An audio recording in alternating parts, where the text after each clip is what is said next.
आज हम दो बिल्कुल अलग तरह की क्राइम स्टोरीज को समझने वाले हैं। देखिए, ये सिर्फ जुर्म की कहानियां नहीं है।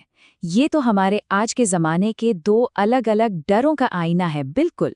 तो चलिए साथ मिलकर इन दो दुनियाओं के राज खुलते हैं। तो पहला सवाल ये हमें ले जाता है एक ऐसी दुनिया में जहां जुर्म तो होता है पर खून का एक कतरा भी नहीं बहता। सोचिए, एक हाईटेक चोरी जहां हथियार कोई बंदूक या चाकू नहीं बल्कि कंप्यूटर कोड हैं, और अपराधी वो तो एक डिजिटल भूत है जिसे कोई देख भी नहीं सकता। और फिर ठीक इसके बिल्कुल उलट दूसरा सवाल यह हमें खींचता है एक ऐसे अपराध की तरफ जो एकदम प्राइमल है, रहस्यमयी है। एक ऐसी जगह जहां डर किसी टेक्नोलॉजी से नहीं बल्कि अंधविश्वास और अनजाने से पैदा होता है। और सबसे डरावनी बात, खतरा कहीं बाहर नहीं, हमारे बीच ही छिपा है। तो आज हम इन्हीं दो फिक्शनल केस की परतें खोलने वाले हैं। पहला, एक साइबर डकैती जिसे नाम दिया गया है मायाजाल, और दूसरा नरभक्षी का राज में हुए वो रहस्यमयी अपहरण। ये कहानियां सिर्फ क्राइम की नहीं है, बल्कि ये हमारे वक्त की, हमारी चिंताओं और हमारी कमजोरियों की भी कहानी है। देखिए, किसी भी जुर्म की कहानी ना उसके माहौल से शुरू होती है। तो सबसे पहले बात करते हैं इन अपराधों के अखाड़े की, मतलब शहर बनाम गांव। देखते हैं कि ये दो अलग अलग दुनियाएं कैसे किसी जुर्म के तरीके और उसकी वजह को तय करती हैं। और यहीं पर बात बहुत दिलचस्प हो जाती है। जरा सोचिए, एक तरफ है शहर का बैंक, एकदम स्टेराइल कोड से भरा हुआ। यहाँ लोग एक दूसरे से कटे हुए हैं और लड़ाई दिमाग की है, कोड की है। वहीं दूसरी तरफ है गांव का घना जंगल, जहाँ अफवाहें हैं, डर है और खतरा असली है जिसे महसूस किया जा सकता है। शहर का अकेलापन एक अलग तरह के अपराधी को जन्म देता है, तो गांव का वो जो दिखावे का भाईचारा होता है ना, वो एक बिल्कुल अलग तरह के शैतान को अपने अंदर पनाह देता है। तो ठीक है, माहौल की बात हो गई। अब आते हैं सीधे सीधे जुर्म पर। एक तरफ कोर्ट की चालाकी तो दूसरी तरफ क्रूरता की हैवानियत। अपने अपने तरीके से ये दोनों ही अपराध रोंगटे खड़े कर देने वाले हैं। माया जाल में जो चोरी हुई वो एकदम शांत थी। कोई शोर नहीं, कोई तोड़फोड़ नहीं, कोई हिंसा नहीं। बस 10 मिनट के अंदर 500 अलग अलग ट्रांजैक्शंस के जरिए $1 लाख गायब। ये एक दिमागी हमला था जो पर्दे के पीछे से किया गया, पूरी तरह से अदृश्य। और हाँ, ये किसी मामूली हैकर का काम बिल्कुल नहीं था।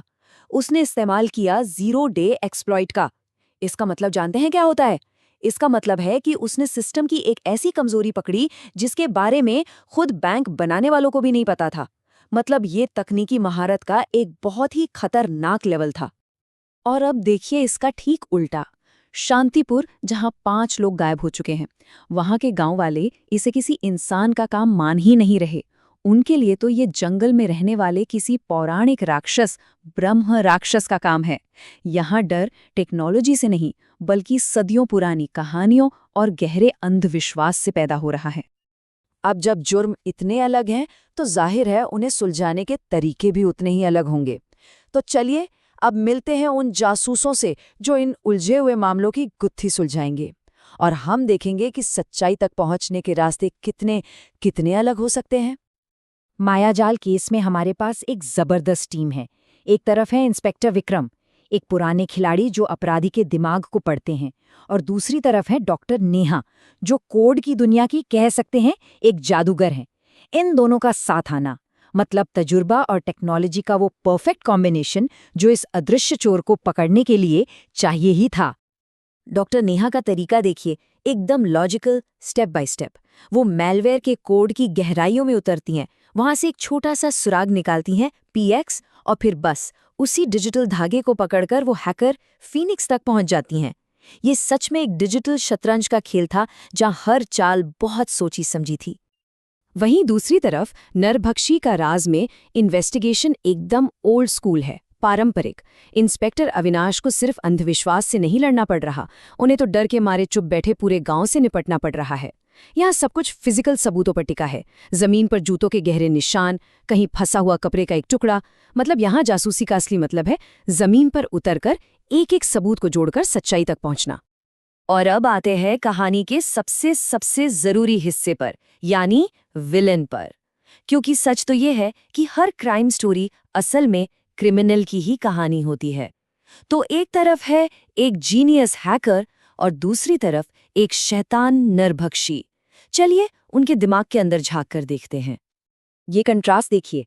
समीर मेहरा यानी फीनिक्स एक ऐसा विलन है जो आज के कॉर्पोरेट सिस्टम की देन है, अपनी नौकरी की फ्रस्ट्रेशन का, अपनी बेइज्जती का बदला ले रहा है।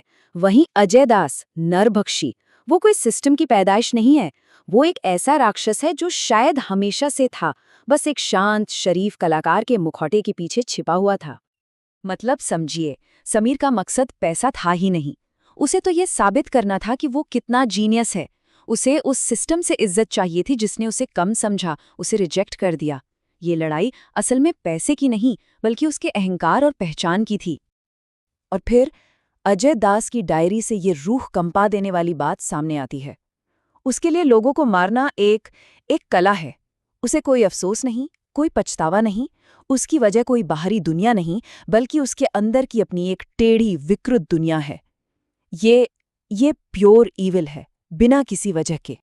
तो आखिर में ये दोनों कहानियां हमें बताती क्या हैं? ये हमारे आज के समाज के दो अलग अलग डरों को सामने लाती हैं। एक डर वो है जिसे हमने खुद बनाया है, और दूसरा डर वो है जो शायद हमेशा से इंसानियत के साथ ही रहा है। फर्क बिल्कुल साफ है। एक तरफ है दिमागी गुरूर, इंटेलेक्चुअल प्राइड, जो आज के कॉर्पोरेट और टेक्नोलॉजी वाले वर्ल्ड की देन है, और दूसरी तरफ है एक आदिम इच्छा, एक जानवर जैसी प्रवृत्ति जो सभ्यता के शुरू होने से पहले से ही मौजूद है। और यही हमारे समय के दो सबसे बड़े डर हैं। मायाजाल उस डर की कहानी है जो हमें उन बड़े बड़े अदृश्य सिस्टम से लगता है जिन्हें हम पूरी तरह समझते नहीं, जैसे कि बैंकिंग सिस्टम हो गया या फिर इंटरनेट। और नरभक्षी का राज, ये उस सदियों पुराने डर की कहानी है कि कहीं हमारे बगल में रहने वाला हमारा पड़ोसी ही एक शैतान तो नहीं जो बस मौके का इंतजार कर रहा है। और आखिर में दोनों कहानियों का सार एक ही निकलता है। दुनिया कितनी भी बदल जाए, जुर्म चाहे डिजिटल हो या जिस्मानी, सबसे बड़ा खतरा हमेशा अंदर से ही आता है। वो कोई बाहर का दुश्मन नहीं बल्कि एक इनसाइडर होता है, वो इंसान जिसे हम जानते हैं, जिस पर हम शायद भरोसा भी करते हैं। तो ये पूरी बातचीत हमें इसी एक सवाल पर लाकर छोड़ देती है। आज की इस मॉडर्न दुनिया में ज्यादा डरने की जरूरत किससे है? उस राक्षस से जिसे हम देख नहीं सकते, या फिर उस राक्षस से जिसे हम हर रोज देखते हैं? इस पर सोचिएगा जरूर।